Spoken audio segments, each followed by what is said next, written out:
Hi everyone, this is Mia, and today is, it's the Friday word. And today, what I would like to talk about is the topic is mental illness, and mental illness, particularly as a Christian. So I bring up mental illness because one, May is Mental Health Awareness Month. Second, I I was prompted, really put on my spirit, and I've been thinking about this for weeks, because someone in my church had put out a prayer request. They had a family member who's struggling with mental health issues, and somebody wrote on the feed that we want to pray that this evil spirit is taken away from her. And I didn't respond at the time, but it really hit me. And I think as Christians, we have to really, and then this is not a clapback at all. The person who wrote it has a beautiful spirit and is a kind, loving person. But as Christians, we need to know and understand the power of our words. Life and death is in the power of the tongue. And when I saw that evil spirit, it just hit me because I am a someone I my mother had a mental illness, and I lived with mental illness for I mean, she had that mental illness till she passed. And in the Christian community, there is this sort of stigma, and particularly in the African American community, there is a stigma around mental illness. It's a sign that we haven't done enough, or we're not strong enough, or life is beating us down. As opposed to that mental illness is just that, it's an illness. There are seven type of mental health disorders. So there is a mood disorders, there's anxiety disorders, there's personality disorders, there's psychotic disorders, there are eating disorders, there's related disorders, and there's substance abuse disorder, because an addiction is a mental illness. And so, because it does affect your body, you're taking something that is clearly harming you. So again, the idea when you say mental illness, it carries such weight, right? It's just it brings up fears. The boogeyman in the night, the person with the knife, all these sort of things. That's what we think of with mental illness, as opposed to that it is just part of someone's life. It is just part of the fabric of who they are. Now, that's not to say and to undermine how difficult it is to have a mental illness, or difficult it is to live with someone with a mental illness. It is difficult. I am a living testament to that. It is very challenging. But I don't think it really serves us as Christians to see that person as having an evil spirit. Because what that does is that we are not receiving and accepting them as they are. That doesn't mean that that therapy isn't available. That doesn't mean that we shouldn't use medication. That doesn't mean we shouldn't pray for them. But if we are going to love people as we love ourselves, we have to love them where they are. And then we can then and do whatever we can to support what will make their life better. But if we see them as something bad, there's nowhere for them to go. How can they trust us? How can they believe the words that are coming out of our mouth? So I challenge people who have mental illness, and I challenge people who know loved ones with mental illness, to love where you are. And then you can then, if you decide, I this is not the place I want to stay, then great.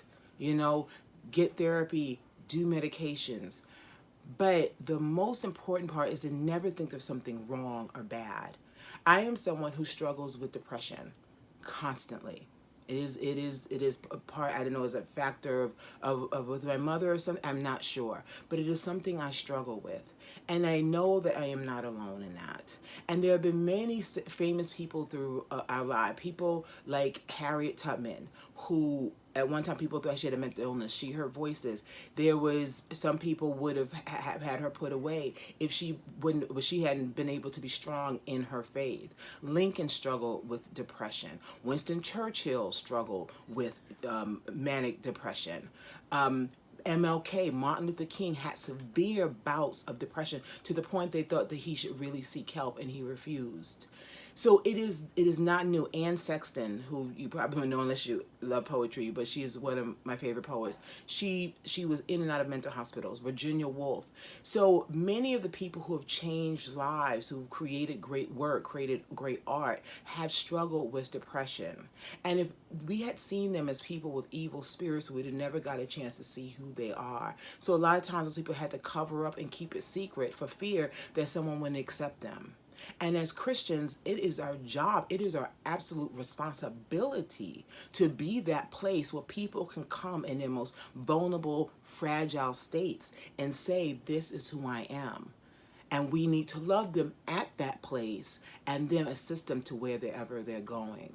But we have to be very careful with the language you use, and we have to be very careful of how we see them, because how we see them carries energy, and that energy is affected them, and then they will not trust us, and it will not create a space where we can encourage the betterment of their spirit and their soul. So I want to end with this Psalm 57:1, and it says, be merciful, O God, be merciful to me, for in you my soul takes refuge. In the shadow of your wings I will take refuge until the destroying storms pass by. We want, as Christians, to create a place where people can be. And again, that's not saying it's not difficult. That's not saying it's not hard. It's not saying we can't pray. We don't need to pray to God and say, how do we deal with this? How do I support this person? But in that, we want them to know that in the refuge of God's love is a place, a shelter till those storms pass. Many of mental illnesses are episodic, and so they happen in episodes, and those episodes will pass. And it's in those moments of clarity, and those moments when they're not in the midst of their illness, because the illness will always be a part of them. We can never pray it away. Okay, let me just give the jig is up. You can't pray it away. But what can happen is that you both can help and create a place when those moments do happen, that there's a refuge till the storms pass by. And when those storms get really strong or too difficult to deal with, of course, you may need outside help. If you're that person and you're going through that storm, you may need outside help. You cannot help yourself in isolation. It cannot be done. The jig is up. You cannot do it in isolation. You cannot do it in isolation. I'm going to say it again. You cannot do it in isolation. You must reach out.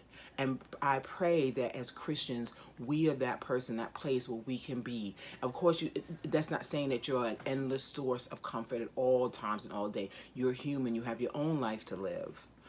But for that person to know, no matter what episode happens, I never see you as evil. And I do not think an evil spirit is inside of you. I think you have an illness. And like any other illness, I want to be there to help solve that wound.